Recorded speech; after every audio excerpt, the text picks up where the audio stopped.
Switching to the variables here, kids. We got n in this one, right? Feeling bougie, feeling crazy, like going away from the x's. All right. So for this one, I don't have any factoring or anything like that happen in my denominator, right? It's all monomials in my denominator.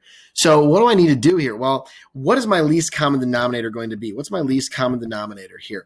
My LCD is going to be, well, it looks like we have between the numbers 2, 2, and 4, that's going to be a 4. And then for my variables, we have n squared, n, and n, so that would be n squared. That would be my least common denominator. And I'm going to multiply both sides by the 4n squared and also this side by the 4n squared. So when we do this, again, I'm going to show the full multiplication, but if you're good at canceling on the fly, go for it.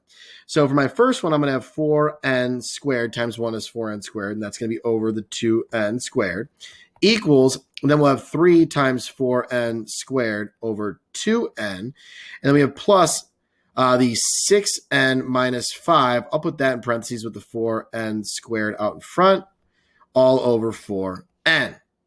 Okay. So that's what I've got so far. Now I'm going to do some reducing, all right? So my n squareds will cancel here, and this will reduce down to a 2. My n will cancel with one of those, and the 2 will reduce this 4 down to a 2.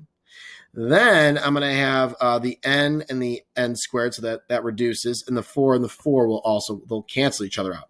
So what do we have left here? What do we have left going on? I've got a 2 right here.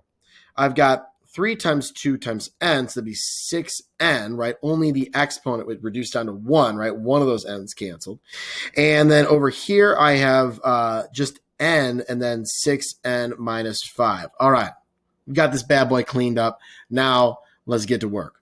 So I've got 2 equals 6n plus, we'll distribute, and I get 6n squared minus 5n.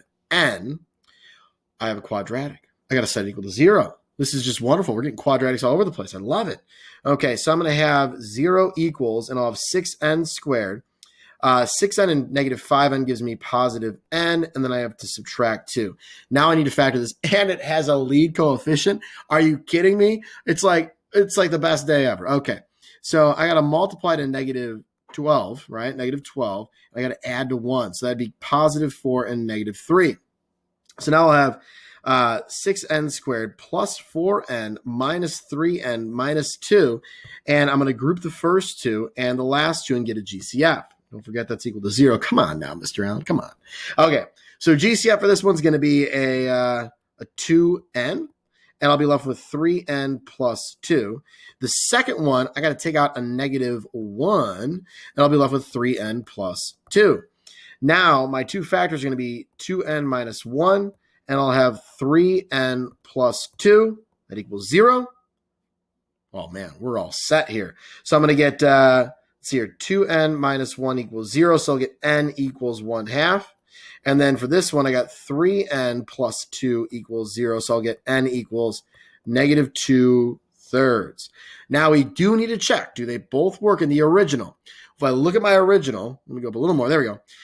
Would having 1/2 in for n or negative 2/3 cause our denominators to be 0, thus making it undefined? No. The only value we actually needed to avoid here was 0 because it's all just n squared and n and n. So 0 is our only no in this case, our only restricted value. So there we go. Excellent. You can even ask the question, are there any restrictions on the domain for this rational equation? And our answer would be yes, it's 0. 0 is our only restricted value. This was neither of those. We're good to go. Awesome. 2 solutions, double the fun, factor with the lead coefficient. Doesn't get any better than that, right? America Freedom, Rock and Roll Costco, Ruberdog, Jenny on the Gram, and of course, Yo Ro, when applicable.